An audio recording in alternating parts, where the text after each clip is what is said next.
तेजस्वी यादव ने बाकायदा press conference करते हुए यह कहा कि वोटर लिस्ट में मेरा नाम ही नहीं है। बिहार में विपक्ष का सबसे बड़ा नेता है, अगर उसी का नाम नहीं है, आइए चेक कर लीजिए, आपका नाम वोटर लिस्ट में है। ईवीएम में धांधली है, उनको जो वोट करने वाले लोग हैं उनके नाम तो कहां ही होंगे। कि नेताजी देखिए, यहां तो आपने गलती कर दी। राहुल गांधी जी के पास में एटम बम है, वो कह रहे हैं जब ये फटेगा तो चुनाव आयोग नहीं बचेगा। राजनाथ सिंह जी ये कह रहे हैं तो दिखाइए ना, क्यों नहीं दिखा रहे हैं भाई, देरी क्यों हो रही है। दर्शकों नमस्कार, डीएनपी इंडिया देख रहे हैं आप, साथ हूं मैं आपके राहुल चौधरी। मॉनसून सत्र चल रहा है, लेकिन उसके साथ साथ देश में एक बहुत बड़ी गतिविधि भी चल रही है। एक तरफ सरकार का यह कहना है कि हम ऐसे मुद्दों पर संसद में बहस नहीं होने देंगे क्योंकि यह संवैधानिक संस्था का मामला है, तो दूसरी तरफ विपक्ष पिछले 2 हफ्तों से अड़ा हुआ है और यह कह रहा है कि एसआईआर पर हमें संसद में बहस चाहिए क्योंकि यह जो प्रक्रिया है वो ठीक नहीं है। और इसी को लेकर के एक माहौल पूरे देश में ऐसा बना दिया गया है कि अब जो आम जनता है वो भी सोचने को मजबूर हो गई है कि आखिर विपक्ष जब इतने तेज अंदाज में, इतने आक्रामक उनके तेवर हैं, तो कुछ ना कुछ तो गड़बड़ है। लेकिन चुनाव आयोग ये बार बार कह रहा है कि हम जो काम कर रहे हैं हम इसलिए कर रहे हैं क्योंकि जो दूसरे देश से यहां भारत में आकर के लोग रहते हैं वो वोट ना डाल पाए। लेकिन लगातार विरोध प्रदर्शन चल रहा है। अभी तक केवल ऑपरेशन सिंदूर पर जो चर्चा हुई है लोकसभा में और राज्यसभा में, उसके अलावा कोई चर्चा नहीं की गई है क्योंकि रोजाना वही देखने को मिलता है। सुबह संसद में गए और हल्ला करना शुरू किया और फिर कार्यवाही स्थगित। अब दर्शकों मामला पूरा क्या है आप समझ ही गए होंगे। एसआईआर जो अभी बिहार में हो रहा है, लेकिन चुनाव आयोग का ऐसा कहना है कि पूरे देश में कराएंगे। लेकिन कुछ नेता ऐसे हैं जो इसका विरोध कर रहे हैं, उनमें नेता विपक्ष राहुल गांधी जी हैं और बिहार की राजनीति में सबसे ज्यादा अगर कहें तो जो सक्रिय हैं विपक्ष के नेता तेजस्वी यादव, वो कह रहे हैं कि ये तमाशा हो रहा है। बड़ी खबर यह है दर्शकों कि आज तेजस्वी यादव ने बाकायदा प्रेस कॉन्फ्रेंस करते हुए यह कहा कि वोटर लिस्ट में मेरा नाम ही नहीं है। यह देखिए, उन्होंने कहा कि मेरा और पत्नी का नाम वोटर लिस्ट से काट दिया गया है। तेजस्वी यादव बोले चुनाव आयोग धांधली कर रहा है। एक और देखिए, ये ब्रेकिंग न्यूज तमाम चली, नई वोटर लिस्ट में मेरा नाम नहीं है, तेजस्वी यादव का दावा, मच गया सियासी बवाल। एक बार सुनिए तेजस्वी यादव क्या दावा कर रहे थे। हम लोग शुरू दिन से ही कह रहे थे कि ये लोग बड़े पैमाने पे जो नया वोटर लिस्ट आएगा, कई गरीब लोगों का वोटर लिस्ट से नाम ये लोग काटेंगे। यही है ना मेरा, ये एप्लीकेशन है, मेरा भी नहीं है। हम चुनाव कैसे लड़ेंगे? अभी तो देखिए, ये चुनाव आयोग का एप्लीकेशन है और मेरा ईपीआईसी नंबर हमने इसमें डाला है। तो दर्शकों आपने सुना तेजस्वी यादव क्या बताने की कोशिश कर रहे थे। और ये सबसे महत्वपूर्ण जो इसमें सवाल है वो ये जो लोगों के जहन में था कि भाई जो बिहार में विपक्ष का सबसे बड़ा नेता है, अगर उसी का नाम नहीं है तो आप यकीन मानिए उनको जो वोट करने वाले लोग हैं उनके नाम तो कहां ही होंगे। लेकिन यह झूठ ज्यादा देर तक टिका नहीं। चुनाव आयोग ने कहा जाइए चेक कर लीजिए, आपका नाम वोटर लिस्ट में है। यह आप देखिए, उन्होंने कहा कि मेरा नाम मतदाता सूची में नहीं है, मैं चुनाव कैसे लड़ूंगा। चुनाव आयोग ने कहा तेजस्वी जी आपका नाम मतदाता सूची में 416वें नंबर पर है। और ये तमाम मीडिया रिपोर्ट जो छपी हैं दर्शकों, ये वही आपको दर्शा रही हैं वोटर लिस्ट में मेरा नाम नहीं है, यह कहा तेजस्वी यादव ने। चुनाव आयोग ने कहा 416वें नंबर पर जाकर के देख लीजिए, आपका नाम है। बाकायदा ट्वीट करते हुए सोशल मीडिया पर यह जानकारी चुनाव आयोग ने दी। और क्या लिखा? कुछ समाचार माध्यमों से यह ज्ञात हुआ है कि माननीय नेता प्रतिपक्ष श्री तेजस्वी प्रसाद यादव का नाम विशेष गहन पुनरीक्षण के प्रारूप मतदाता सूची में नहीं है। इस बारे में जिला प्रशासन पटना द्वारा जांच की गई। इसमें यह स्पष्ट हुआ कि माननीय नेता प्रतिपक्ष का नाम प्रारूप मतदाता सूची में दर्ज है। वर्तमान में उनका नाम मतदान केंद्र संख्या 204 बिहार पशु विज्ञान विश्वविद्यालय का पुस्तकालय भवन क्रम संख्या 416 पर अंकित है। पूर्व में उनका नाम बिहार पशु विज्ञान विश्वविद्यालय का पुस्तकालय भवन मतदाता केंद्र संख्या 171 क्रम संख्या 481 पर दर्ज था। और देखिए ये 416वें नंबर पर उनका नाम यहां पर आपको दिखाई दे सकता है, तेजस्वी प्रसाद यादव। अब क्या हुआ? अब लोग देखिए सोशल मीडिया का जमाना है और लोग मजे भी ले रहे हैं, क्योंकि लोग तो तैयार रहते हैं कि ऐसा कोई मुद्दा मिले जिसमें बताया जाए कि नेताजी देखिए यहां तो आपने गलती कर दी। लोग क्या लिख रहे हैं? वो लिख रहे हैं, एक देखिए ब्रह्मास्त्र करके एक यूजर हैं, वो लिख रहे हैं जो आदमी वोटर रोल में अपना नाम तक नहीं खोज पाया वो जीवन में क्या ही कर लेगा। तेजस्वी का नाम दीघा विधानसभा के बूथ संख्या 204 के सीरियल नंबर 416 पर साफ साफ लिखा हुआ है। एक यूजर ये लिखते हैं, अनपढ़ को कुछ पैसे दे दीजिए, बुद्धि नहीं। इस आरोप पर आपको उचित कार्रवाई करनी चाहिए।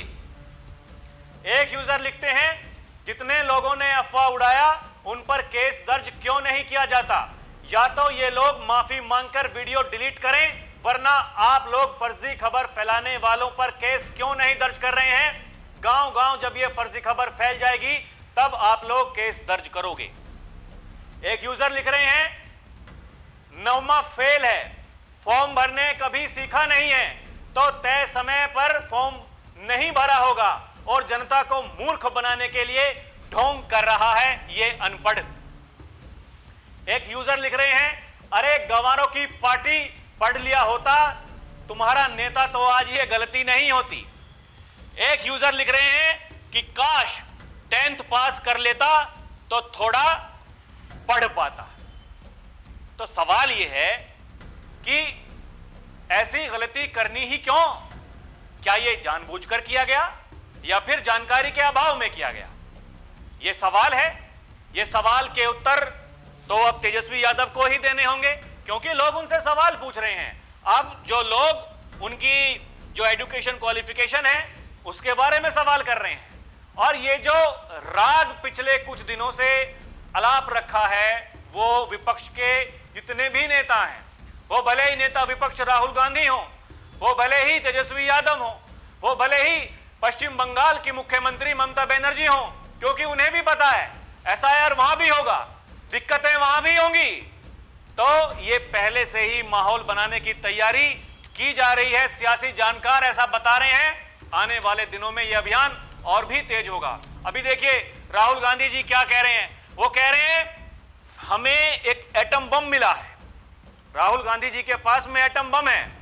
वो कह रहे हैं जब ये फटेगा तो चुनाव आयोग नहीं बचेगा। ये देखिए इसी मीडिया रिपोर्ट में ये कहा हुआ है, हमें एटम बम मिला है, फटेगा तो चुनाव आयोग नहीं दिखेगा। वोटर लिस्ट पर राहुल गांधी हुए फायर। एक और देखिए, चुनाव आयोग ने हालांकि ये कहा है कि ये गैर जिम्मेदाराना उनका वक्तव्य है। ये कहना था राहुल गांधी का एटम बम हमारे पास में है, फटेगा तो चुनाव आयोग नहीं दिखेगा। इस पर जो चुनाव आयोग है उन्होंने कहा कि ये गैर जिम्मेदाराना बयान है, ऐसे बयान देने से बचना चाहिए। लेकिन राहुल गांधी जी नहीं बच रहे हैं, उन्होंने फिर से बयान दिया है चुनाव आयोग के ऊपर। और वो ये कह रहे हैं लोकसभा में जीते, विधानसभा में हार गए। मुझे 2014 से ही शक था, राहुल ने फिर लगाया चुनावों में धांधली का आरोप। अरे भाई 2014 में तो आपकी सरकार थी। अगर आप ये कह रहे हैं ये धांधली हो रही है तो आपके अनुसार उस समय तो चुनाव आयोग को आपके हिसाब से काम करना चाहिए था, तो फिर बीजेपी की पूर्ण बहुमत कैसे आ गई, कैसे उनकी सरकार बन गई? यह सवाल नहीं है क्या? और 2014 से लेकर के 2024 तक, हालांकि आपको याद होगा 2024 के लोकसभा चुनाव में जब 99 सीट कांग्रेस को मिली थी, बाकायदा शाम को प्रेस कॉन्फ्रेंस करते हुए कहा कि देखिए ये लोकतंत्र की जीत है।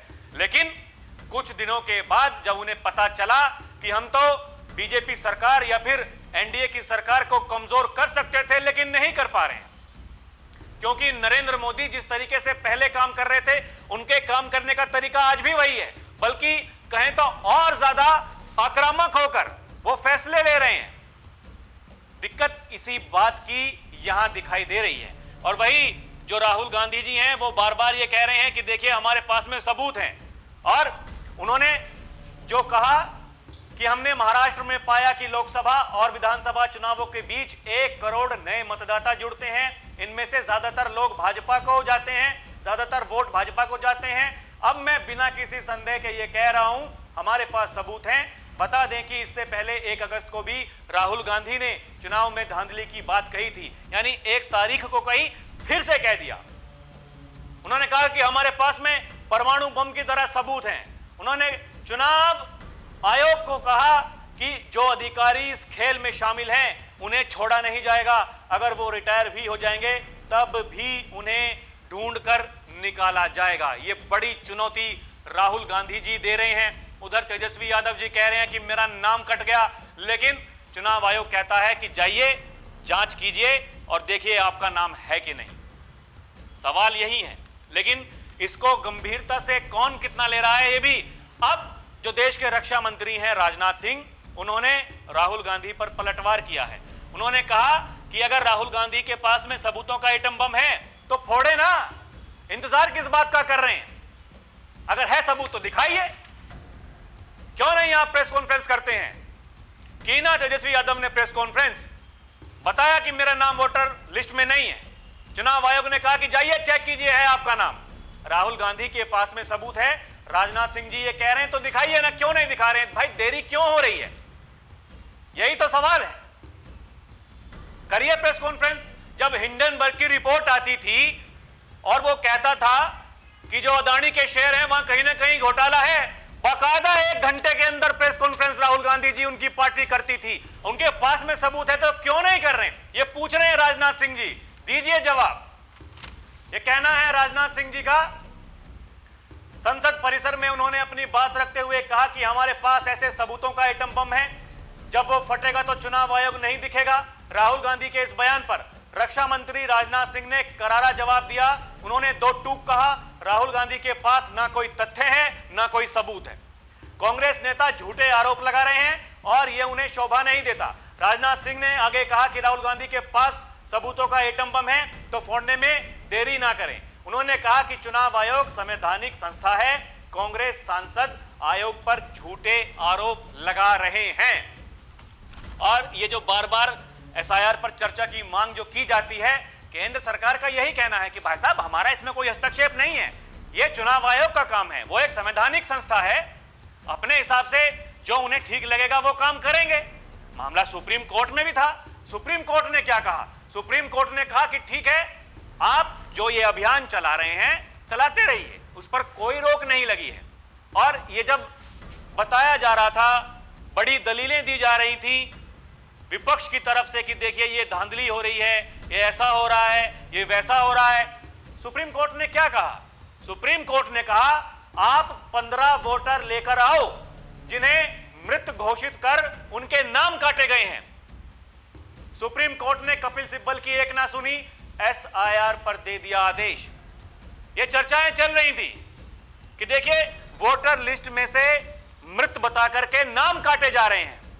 सुप्रीम कोर्ट ने कहा इन 15 लोगों के नाम लेकर के आइए, ऐसे केवल 15 लोगों के जिनके नाम मृत बता करके काटे गए हैं। क्यों नहीं गए अभी तक? जाइए। तो ये कब तक चलता रहेगा? सवाल वही है। जो प्रक्रिया चुनाव आयोग की है वो तो चलेगी। चुनाव आयोग कह रहा है कि भाई अब तो हमने बिहार से इसकी शुरुआत की है, पूरे देश भर में चलाएंगे।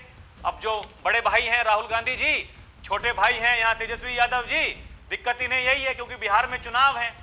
लोग ये कह रहे हैं कि जो अवैध रूप से जो वोट बनाए गए थे भाई, वो वोट कटे हैं। चुनाव आयोग ने यह भी कहा, और जो वो लिस्ट है बाकायदा सभी पार्टियों को दे दी गई है। अगर आपको यह लगता है कि कोई सही वोटर है, उसका नाम कटा है, तो बताइए चुनाव आयोग को जोड़ा जाएगा, इसमें दिक्कत क्या है। लेकिन दिक्कत इस बात की है दर्शकों, क्योंकि बताना है कि हमारे पास में एटम बम है, वो फटेगा तो क्या क्या होगा, वो कब फटेगा, कब लोगों के सामने पूरी तस्वीर आएगी, ये किसी को नहीं पता। बड़ी चर्चाएं इस बात की होती हैं कि देखिए ईवीएम में धांधली है, लेकिन जब सुप्रीम कोर्ट यह आदेश देता है कि चेक कीजिए, चुनाव आयोग बुलाता है पार्टियों को कि आइए भाई साहब बताइए धांधली कहां हो रही है, कोई नहीं जाता उसमें। लेकिन जब चुनाव जीतते हैं वहां लोकतंत्र की जीत होती है, जब चुनाव हारते हैं तो वहां दिक्कतें होती हैं। ये दिक्कतें कब तक चलेंगी, सवाल यही है। और ये लोगों को मूर्ख बनाने का जो सिलसिला है, ये झूठ बोलने का जो सिलसिला है, ये कब तक चलेगा। दर्शकों, अगर आपके पास में इसके उत्तर हैं तो हमें कमेंट करके जरूर बताइएगा। अभी के लिए इतना ही। आप देखते रहें डीएनपी इंडिया, हर खबर भरोसे के साथ। नमस्कार, जय हिंद।